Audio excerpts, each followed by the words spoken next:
प्यारे साथियों, आप सबका बहुत बहुत स्वागत है आपके अपने प्यारे से YouTube चैनल गणेश वर्ल्ड पर। और मैं हूं डियर साथियों आपके साथ राहुल सर। तो डियर साथियों, आपकी जो सीरीज है 12th केमिस्ट्री की, उसको कंटिन्यू हम चला रहे हैं। और आज की वीडियो में हम 12th केमिस्ट्री चैप्टर 2 के अंतर्गत पढ़ने वाले हैं भैया क्या भाई, शुष्क सेल, ड्राई सेल। मतलब भैया आप अनजाने नहीं हो इस सेल से। मतलब ये आपका घड़ी का सेल आपको दिख रहा है ना, एवर रेडी दिख रहा है ना।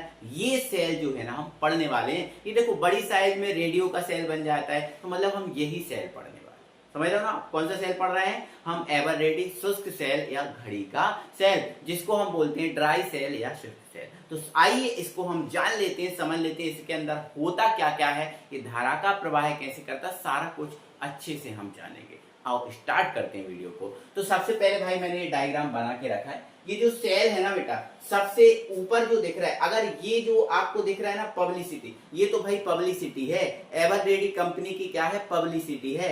अगर मैं ये जो ऊपर आवरण दिख रहा है ना, जो पब्लिसिटी वाला, अगर मैं इसको हटा दूं तो इसके अंदर एक सफेद सा पात्र दिखता है। कौन सा पात्र दिखता है? सफेद सा पात्र। तो वो जो सफेद सा पात्र है ना बेटा, वो जिंक धातु का होता है। काय का होता है? जिंक धातु का। मतलब जो आपका शुष्क सेल है ना, इस सेल में ये जो आपको दिख रहा है ना, ये वाला, ये आपका एक जिंक धातु का क्या है? आवरण। मतलब जो दिख रहा है ना, ये जिंक धातु का क्या है? आवरण दिख रहा है। ठीक है ना। जो आपका बेटा काय का काम करने वाला है? एनोड का काम करता है। काय का काम करता है? एनोड का। तो ध्यान रखना, एनोड का काम करेगा, है ना। और एनोड यहाँ कौन सा होता है? माइनस वाला होता है। कौन सा होता है? माइनस वाला होता है। ठीक है, आगे बढ़ जाओ। इसके बाद बेटा ये जो आपका जिंक का पात्र है ना, जिंक का आवरण है ना, इसके अंदर भरा क्या होता है? तो इसके अंदर बेटा NH4Cl और जिंक क्लोराइड का विलयन भरा होता है। क्या भरा होता है बेटा?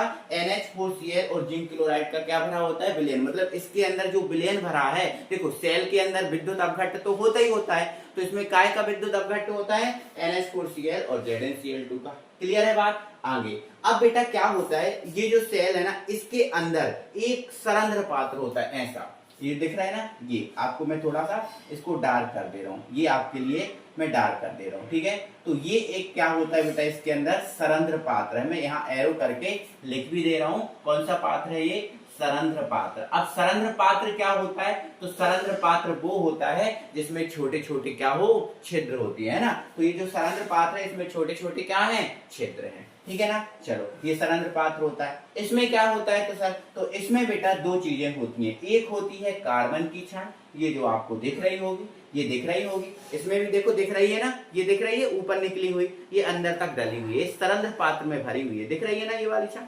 ये जो टोपी सी निकली हुई है ना, इसके ऊपर हम क्या लगा देते हैं बेटा? पीतल की टोपी। ये देखो पीतल की टोपी लगी है। काय की टोपी लगी है? पीतल की टोपी, है ना। लेकिन अब ये सस्ता 10 रुपए में क्या पीतल देंगे, तो अब आजकल ना स्टील की टोपी भी लगाने लगे। लेकिन वास्तव में काय की टोपी होती है बेटा? पीतल की टोपी। और ये जो है ना, ये कैथोड का काम करती है। किसका काम करती है बेटा? कैथोड का काम करती है, कैथोड का। और इसका जो कैथोड होता है वो काय का होता है? पॉजिटिव होता है। तो ये प्लस वाला है और ये कौन सा है? माइनस वाला। ये प्लस वाला है ये वाला सिरा, और ये कौन सा है? माइनस वाला।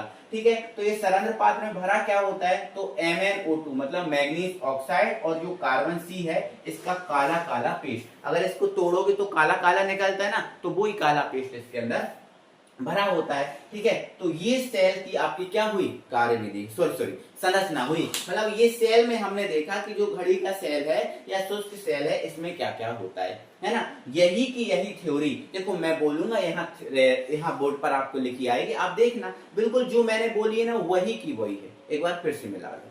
ठीक है, तो शुष्क सेल में एक जिंक धातु का आवरण होता है, खोखला आवरण होता है ना। ठीक है, जिसमें NH4Cl और जिंक क्लोराइड का विलयन भरा होता है ना। और ये जिंक धातु काय का काम करती है बेटा? एनोड का काम करती है। काय का काम करती है?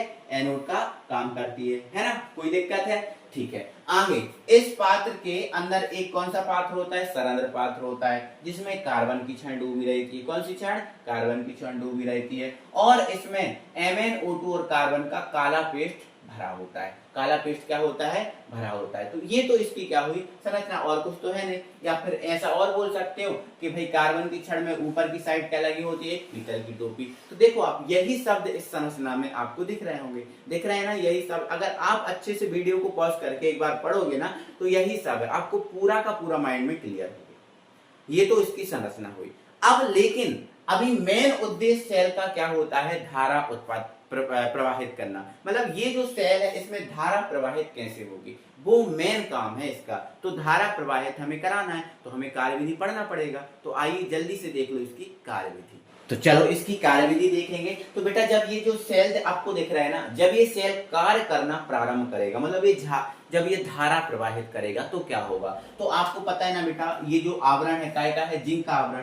तो जैसे ही जब ये सेल कार्य प्रारंभ करेगा तो ये जो जिंक धातु है ना, ये जिंक धातु अपने इलेक्ट्रॉन इस आवरण को ही देकर, ये जो आवरण दिख रहा है ना, अपने इलेक्ट्रॉन इस आवरण को ही देकर, और जिंक कितने इलेक्ट्रॉन दान करता है, 2 दान करता है क्योंकि 2+ होता है ना। तो अपने इलेक्ट्रॉन इस आवरण को ही देकर ये जो विलयन है, ये जो विलयन है उसमें Zn2+ के रूप में आ जाता है। कौन से रूप में आ जाता है बेटा, अपने इलेक्ट्रॉन पात्र को ही देकर, ये जिंक आवरण को ही देकर Zn2+ के रूप में कहाँ आ जाएगा, विलयन में आ जाएगा। आ जाएगा ना, कोई परेशानी है नहीं, ऐसा होगा, ठीक है। और NH4 जो Cl विलयन है, इस NH4 को अगर हम वियोजित करें तो इससे हमें क्या प्राप्त होगा, NH4+ और Cl-।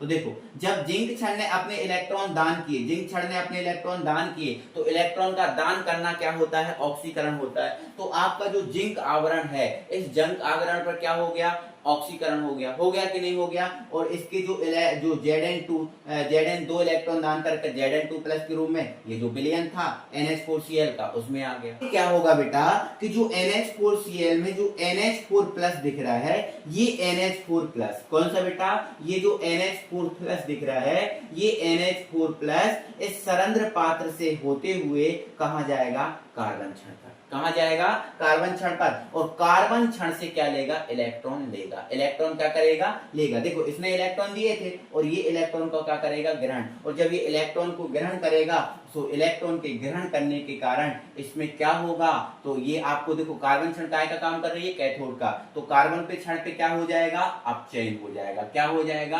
अपचयन। तो देखो इधर क्या हो गया एनोड पर, तो इधर भैया एनोड पर हो गया ऑक्सीकरण। क्या हो गया भैया, ऑक्सीकरण। और कैथोड पर क्या हो गया, तो कैथोड पर क्या हो गया, अपचयन हो गया। तो जैसे यहाँ ऑक्सीकरण और जैसे अपचयन हुआ, सेल धारा प्रवाहित करना चालू कर देगा कि नहीं, एक बार अच्छे से यहाँ समझो, है ना। फिर से तो सबसे पहले क्या होगा बेटा, जो जिंक धातु है अपने 2 इलेक्ट्रॉन इस पात्र को ही देकर Zn2+ के रूप में विलयन पे आ जाएगी। तो अब यहाँ पर क्या हो जाएगा, ऑक्सीकरण। और है ना NH4Cl में उपस्थित NH4+ पात्र से होते हुए कहां जाएगा, कार्बन क्षण पर। और कार्बन क्षण से क्या करेगा, इलेक्ट्रॉन लेगा। अब जब इलेक्ट्रॉन लेगा तो क्या होगा, अपचयन। यहाँ हो गया ऑक्सीकरण, यहाँ हो गया अपचयन। जैसे ही ऑक्सीकरण अपचयन होगा, सेल में धारा प्रवाहित होना चालू हो जाएगी। क्लियर है बात। अब इसकी रासायनिक अभिक्रियाएं हैं, वो जल्दी से आप लोग देख लो, है ना। तो आप यहाँ पर अच्छे से बढ़िया से हेडिंग डाल देना, रासायनिक अभिक्रियाएं,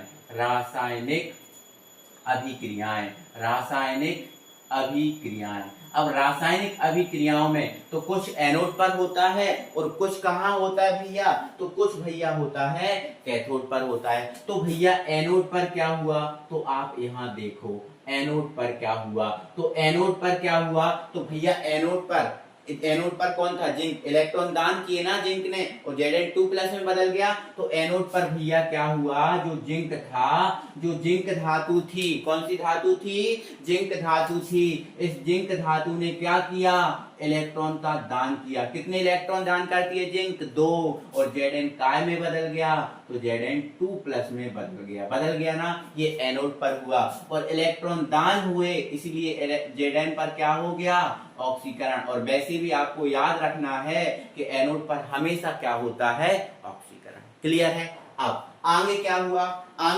जो NH4Cl था वो NH4+ में टूटा था, है ना। तो आगे जो NH4+ है वो कहां गया, कैथोड पर। तो आप यहां पर लिख देना कैथोड पर। तो जो NH4+ था वो कहां चला गया भैया, कहाँ चला गया भैया, कैथोड पर, और कैथोड से इसने क्या किए, इलेक्ट्रॉन लिए, क्या किए, इलेक्ट्रॉन लिए, और कैथोड से इलेक्ट्रॉन लेकर, कैथोड से इलेक्ट्रॉन लेकर काय में बदल गया, अमोनिया में और हाइड्रोजन में, अमोनिया में और काय में, हाइड्रोजन में। बदल गया कि नहीं, बिल्कुल बदल गया। तो भैया जब तक ये क्रिया चलती रहेगी तब तक सेल में धारा का प्रवाह होता रहेगा, और जैसे ही इन्होंने आना जाना किया बंद, तो बोलेंगे कि भैया हमारा जो सेल है वो खराब हो गया। तो ये एनोड पर और ये कहां पर हो गई, कैथोड पर। तो इस पर क्या हुआ भैया, तो इस पर हुआ अपचयन, क्या हुआ, अपचयन। तो ये अपचयन हो गया। अगर हमें इसकी संपूर्ण अभिक्रिया लिखना है, कौन सी अभिक्रिया बेटा, संपूर्ण अभिक्रिया लिखना है, संपूर्ण अभिक्रिया लिखना है, तो हमें कुछ नहीं करना होता, एनोड और कैथोड वाली जो अभिक्रिया है उसको जोड़ देना होता है। तो अगर हम इनको जोड़ दें तो इसके इस तरफ कौन है, तो इसके इस तरफ Zn है, इसके इस तरफ कौन है, तो इसके इस तरफ है NH4+, है ना। इलेक्ट्रॉन जो है ना मत लिखो, कोई परेशानी नहीं है। इस तरफ कौन है, तो इस तरफ है भैया Zn2+, इसके इस तरफ कौन है, तो भैया NH3 है, और कौन है, H2 है। तो इन दोनों को हम जोड़ देंगे तो ये संपूर्ण अभिक्रिया बन जाएगी। तो ये संपूर्ण सेल हुआ जिसका नाम है शुष्क cell, dry cell. I hope मेरे डियर साथियों आपको सबको बहुत अच्छे से समझ में आया होगा। तो एक प्यारा सा लाइक कर दीजिए, प्यारा सा कमेंट कर दीजिए, फिर मिलेंगे अगली वीडियो में, तब तक के लिए जय हिंद।